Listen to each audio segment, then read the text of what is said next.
Okay na? Buksan pa rin to? Ah? Buksan pa rin? Oo, buksan pa din.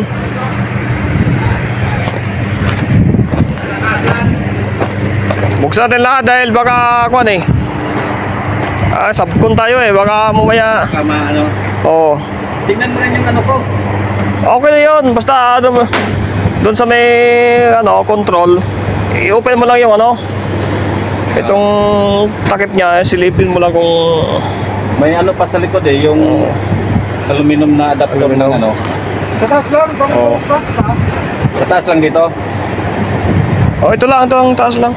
Ah. Pero patay mo muna. Oo, po, dito lang yun. Sabi mo, dahil may kondo no, may heatsink. Yun o, galing niya ano.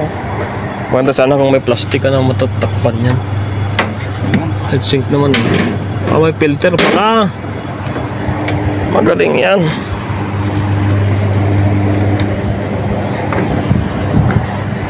Kaya guys, tatanggalin namin yung kanyang fan guard para malinis namin yung loob.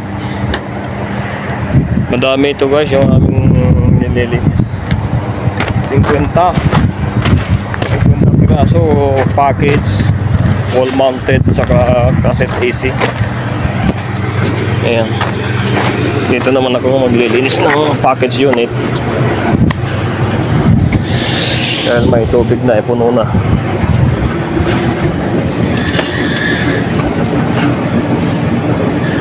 Ayun, kwan siya yun, oh. Air switch ata yan eh.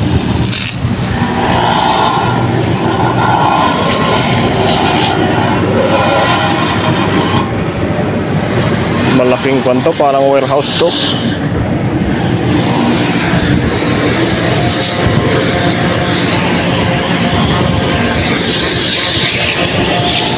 So ganito lang guys ang mga trabaho namin dito bilang isang aircon servicing. Iba-iba yung aming mga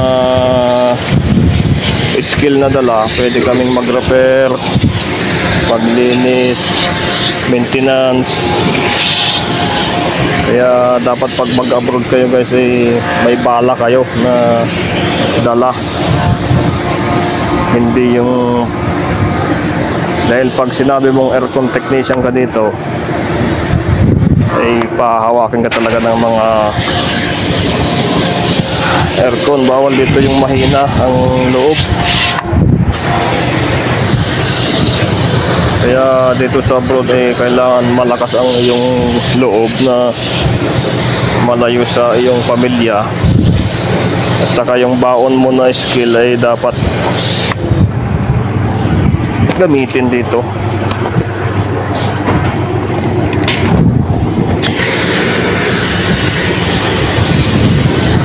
Dito sa aming company guys ay bawal yung patamad-tamad. Magagalit yung amo. Pero yung pa-video-video na ganito na habang tatrabaho ay okay lang, wag lang sabihin.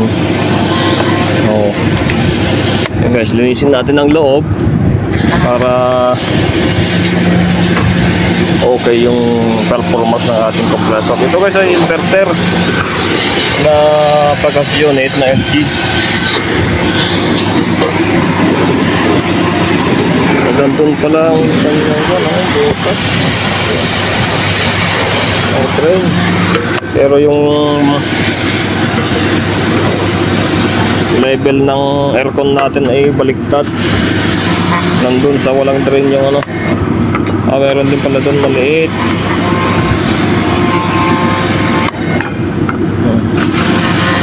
Kailangan maingat lang tayo sa mga sensor guys, yung mga panday no. Heat temperature sensor. Kailangan natin hindi masira yan.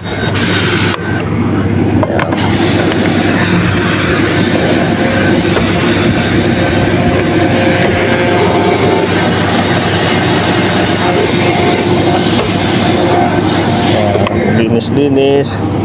Pinasabkon sa amin to guys eh.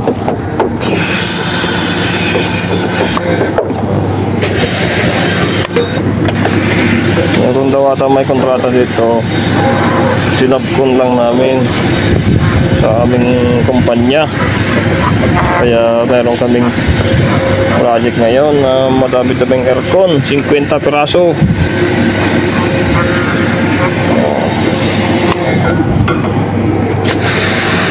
Bago pa ito, guys. Bago pa ito, mga ka-aircon tech.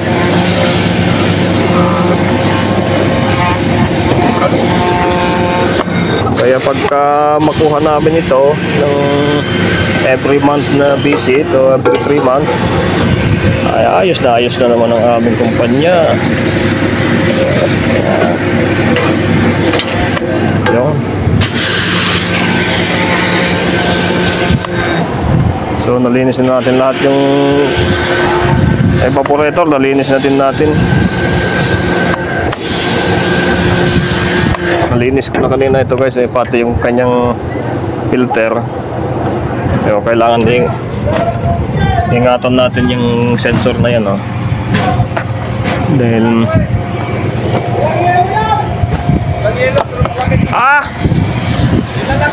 sige, walang yellow lang yan. Pero okay na yan.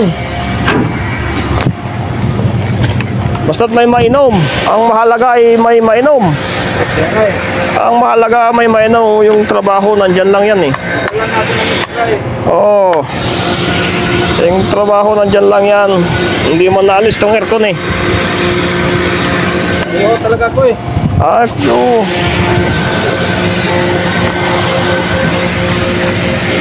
Linisin din natin mga gilid-gilid para mamaya mag-inspection yung ating contractor na nag-subcon sa amin, para happy din siya, happy din yung ating kliyente, happy lahat. Ayan.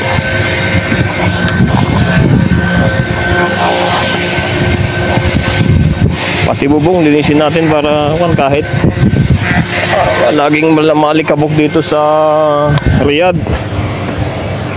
Insan! Ay ha. Ayun ang aking insan. Partner na lang ang ating kaibigan na isa.